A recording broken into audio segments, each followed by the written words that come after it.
ಸಭೆ ಬಳಿಕ ನಿನ್ನೆ ಬೆಟ್ಟದಲ್ಲಿ ವಾಸ್ತವ್ಯ ಹೂಡಿದ್ದ ಮುಖ್ಯಮಂತ್ರಿ ಸಿದ್ದರಾಮಯ್ಯ ಮಲೆಮಹದೇಶ್ವರನ ದರ್ಶನ ಪಡೆದರು.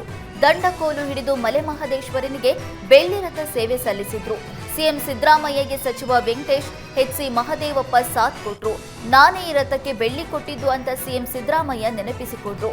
ಜನರು ನನಗೆ ಉಡುಗೊರೆಯಾಗಿ ಕೊಟ್ಟ ಬೆಳ್ಳಿಯನ್ನ ಈ ರಥ ನಿರ್ಮಾಣಕ್ಕೆ ನೀಡಿದೆ ಅಂತ ಸಿಎಂ ಮೆಲುಕು ಹಾಕಿದ್ರು. ವೈಯಕ್ತಿಕ ದ್ವೇಷಕ್ಕೆ 70ಕ್ಕೂ ಹೆಚ್ಚು ಅಡಿಕೆ ಮರಗಳನ್ನು ದುರುಳರು ಕಡಿದು ಹಾಕಿದ ಘಟನೆ ಹಾಸನ ಜಿಲ್ಲೆಯ ಬೇಲೂರು ತಾಲೂಕಿನ ಕರಕಡ ಗ್ರಾಮದಲ್ಲಿ ನಡೆದಿದೆ. ರೈತ ಜಯಣ್ಣ ಎಂಬುವರು ತಮ್ಮ ಜಮೀನಿನಲ್ಲಿ ಬೆಳೆದಿದ್ದ ಅಡಿಕೆ ಮರಗಳನ್ನು ನಾಶ ಮಾಡಿದ್ದಾರೆ. 4.5 ವರ್ಷದ ಹೊಂಬಾಳೆ ಬಿಟ್ಟಿದ್ದ ಅಡಿಕೆ ಮರಗಳನ್ನ ಕೀಚಕರು ಕಡಿದು ಹಾಕಿದ್ದಾರೆ. ಕಷ್ಟಪಟ್ಟು ಬೆಳೆದಿದ್ದ ಅಡಿಕೆ ಮರಗಳನ್ನ ಕಳೆದುಕೊಂಡ ರೈತ ಜಯಣ್ಣ ಕಂಗಾಲಾಗಿದ್ದಾರೆ. ಸ್ಥಳಕ್ಕೆ ಪೊಲೀಸರು ಭೇಟಿ ನೀಡಿ ಪರಿಶೀಲನೆ ನಡೆಸಿದರು.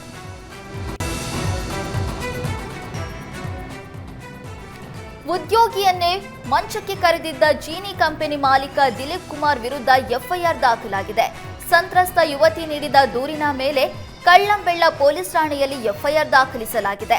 ಕಳೆದ 10 ತಿಂಗಳಿನಿಂದ ಜೀನಿ ಕಂಪನಿಯಲ್ಲಿ ಸಂತ್ರಸ್ತ ಯುವತಿ ಕೆಲಸ ಮಾಡ್ತಾ ಇದ್ಲು. ಯುವತಿ ಜೊತೆ ಅಸಭ್ಯವಾಗಿ ವರ್ತಿಸಿ ಖಾಸಗಿ ಅಂಗಾಂಗಗಳನ್ನು ಮುಟ್ಟಿ ಲೈಂಗಿಕ ಕಿರುಕುಳ ಕೊಟ್ಟಿದ್ದಾನೆ ಎಂದು ಆರೋಪಿಸಲಾಗಿದೆ. ಈ ಘಟನೆ ಬಗ್ಗೆ ಯಾರಿಗಾದ್ರೂ ವಿಚಾರ ತಿಳಿಸಿದ್ರೆ ಕೊಲೆ ಮಾಡುವುದಾಗಿ ಬೆದರಿಕೆ ಹಾಕಿದ್ರಂತೆ. ರಾಜ್ಯದಲ್ಲಿ ವಕ್ಫ್ ನೋಟಿಸ್ ಭರಾಟೆ ಮುಂದುವರೆದಿದೆ. ಮೈಸೂರಿನ ವಿನೋಬ ರಸ್ತೆಯ ಕಡಪಾದ ನಾರಾಯಣ ಶೆಟ್ಟರ್ ಧರ್ಮ ಸ್ಟೂಡೆಂಟ್ ಹೋಮ್ಗೆ ನೋಟಿಸ್ ಕೊಟ್ಟಿದೆ. ಶತಮಾನದ ಇತಿಹಾಸವಿರುವ ಕಟ್ಟಡಕ್ಕೆ ನೋಟಿಸ್ ಕೊಟ್ಟಿದ್ದು ಮೇ 9ರ ಒಳಗೆ ಉತ್ತರ ಕೊಡುವಂತೆ ನೋಟಿಸ್ ಕೊಟ್ಟಿದೆ. ಬಿಸ್ಮಿಲ್ಲಾ ಶಾ ಖಾದ್ರಿ ಮಕಾನ್ಗೆ ಸೇರಿದ ಆಸ್ತಿಯನ್ನ ಒತ್ತುವರಿ ಆರೋಪ ಕೇಳಿಬಂದಿದೆ. ವಕ್ಫ್ ಅಧಿಕಾರಿ ನೀಡಿರುವ ವರದಿ ಆಧರಿಸಿ 3268 ಚದರ ಅಡಿಯ ಆಸ್ತಿ ತಮ್ಮದೆಂದು ನೋಟಿಸ್ ಕೊಟ್ಟಿದೆ. 1916ರಲ್ಲಿ ಕಟ್ಟಡ ಉದ್ಘಾಟನೆ ಮಾಡಲಾಗಿತ್ತು. ಇದರ ಶಿಲಾಫಲಕ ಕೂಡ ಕಟ್ಟಡದಲ್ಲಿದೆ. ಹೀಗಿದ್ರೂ ನೋಟಿಸ್ ಕೊಟ್ಟಿದ್ದಕ್ಕೆ ಹಿಂದೂ ಸಂಘಟನೆಗಳು ಸಿಡಿದೆದ್ದಿವೆ. 109 ವರ್ಷದ ಎಂಕೆ ಹಾಸ್ಟೆಲ್ ಮೇಲೆ ವಕ್ಫ್ ನೋಟಿಸ್ ಕೊಟ್ಟಿದ್ದಕ್ಕೆ ಮಾಜಿ ಸಂಸದ ಪ್ರತಾಪ್ ಸಿಂಹ ಕೆಂಡಾಮಂಡಲವಾಗಿದ್ದಾರೆ. ಮೈಸೂರಿಗೆ ಮಹಾರಾಜ ಹಿನ್ನೆಲೆ ಇದೆಯೇ ಹೊರತು ಹೈದರಾಲಿ ಟಿಪ್ಪು ಸುಲ್ತಾನ್ ಇತಿಹಾಸವಿಲ್ಲ. ವಕ್ಫ್ ಮಂಡಳಿಯವರು ಆಸ್ತಿ ಎಲ್ಲ ನನ್ನದು ಅಂತ ಕಬಳಿಕೆ ಮಾಡ್ತಿದ್ದಾರೆ. ಈ ಕಾರಣದಿಂದ ನಮ್ಮ ಪ್ರಧಾನಿ ನರೇಂದ್ರ ಮೋದಿಯವರು ವಕ್ಫ್ ತಿದ್ದುಪಡಿಯನ್ನ ತಂದಿದ್ದು ಅಂತ ಪ್ರತಾಪ್ ಸಿಂಹ ಹೇಳಿದ್ರು. ಖಾಸಗಿ ಆಸ್ತಿಯನ್ನ ಕಬಳಿಸಲು ವಕ್ಫ್ ಮಂಡಳಿ ಮುಂದಾಗಿದ್ದು ಖಂಡಿತ ಅವಕಾಶ ಕೊಡಲ್ಲ ಅಂತ ಹೇಳಿದ್ರು. ಸಿದ್ದರಾಮಯ್ಯ ಮಾತು ಎತ್ತಿದ್ರೆ ದೇವರಾಜ್ ಅರಸು ಅಂತಾರೆ. ದೇವರಾಜ್ ಅರಸು ಅವರು ಉಳುವವನೇ ಭೂಮಿಯ ಒಡೆಯ ಅಂತ ಹೇಳಿದ್ರು. ಅದೆಲ್ಲ ಇದಕ್ಕೆ ಅನ್ವಯವಾಗಲ್ವಾ ಅಂತ ಪ್ರತಾಪ್ ಸಿಂಹ ಪ್ರಶ್ನಿಸಿದ್ರು.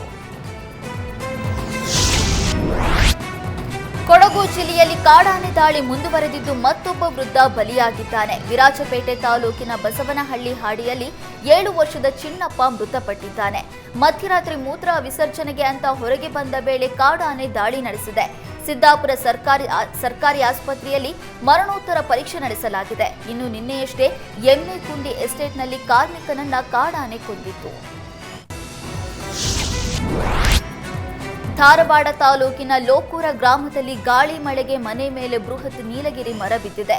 ಮನೆಯಲ್ಲಿದ್ದವರು ಪ್ರಾಣಾಪಾಯದಿಂದ ಪಾರಾಗಿದ್ದು ಒಂದು ಮಗುವಿಗೆ ಗಾಯವಾಗಿದೆ. ಮನೆಯ ಮೇಲ್ಛಾವಣಿಗೆ ಸಂಪೂರ್ಣವಾಗಿ ಹಾನಿಯಾಗಿದ್ದು ಮನೆಯ ಮೇಲಿನ ಹಂಚು ಕೆಳಗೆ ಬಿದ್ದಿದೆ. ಗಾಳಿಯಿಂದಾಗಿ ಬೃಹತ್ ಮರ ಬಿದ್ದಿದ್ರಿಂದ 3 ವಿದ್ಯುತ್ ಕಂಬಗಳಿಗೂ ಹಾನಿಯಾಗಿದೆ.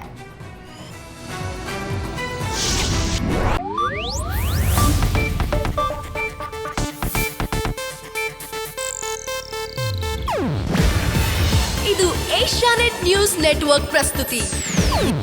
ನೀವು ನೋಡ್ತಿದ್ದೀರಾ ಏಷ್ಯಾನೆಟ್ ಸುವರ್ಣ ನ್ಯೂಸ್.